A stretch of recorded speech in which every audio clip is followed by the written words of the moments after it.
Good rating or bad rating? With the stage set for the September 3 general election, Jamaicans are stating their opinions of both party leaders and political parties.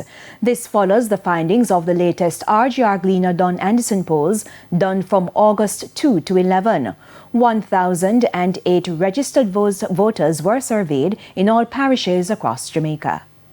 The data show that 41% of respondents have a good opinion of Prime Minister Dr. Andrew Holness. It's a 3 percentage point increase over the May-June 2025 poll. The August 2025 data state that 37% of respondents have a poor opinion of the Prime Minister, while 22% have no opinion. For the opposition leader, 39% of respondents have a good opinion of Mark Golding. It's a 9 percentage point increase over the May-June 2025 poll. The August 2025 data also indicated that 27% of respondents have a poor opinion of the opposition leader, while 34% have no opinion. Looking at the favorability rating of both leaders, it shows a roughly 3 percentage point gap. The margin of error for the poll is plus or minus 3%. For the unfavorability ratings, more people had a poor opinion of the Prime Minister. There's a gap of 10%.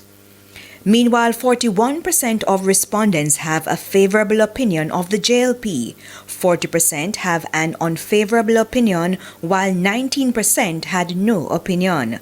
Similarly, 35% of respondents have a favorable opinion of the PNP, 31% unfavorable, and 34% had no opinion. When comparing the favorability data, it shows a 6 percentage point gap, meaning the JLP has a higher favorability rating. However, more people also have a bad opinion of the JLP. There's a 9 percentage point gap between both parties.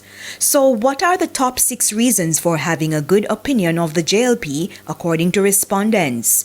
Better plans and ideas. There's trust in their leadership, care for the poor and working class, the JLP has done well in the past, traditional party supporter, and they represent change. Reasons for the bad opinions of the JLP: people don't trust their leadership. They haven't proven themselves. The party only cares about some people. There's a poor track record when the JLP is in power. People never supported the party, and there's too much division and confusion. So what are the top 6 reasons for having a good opinion of the PNP according to respondents? They care about the poor and working class, they have better plans and ideas, they have done well in the past, there's trust in their leadership, people traditionally support the party, and the PNP represents great change. Reasons for the bad opinions of the PNP: they haven't proven themselves, their leadership isn't trusted, a poor track record, respondents have never supported the party, too much division and confusion in the PNP, and they only care about some people.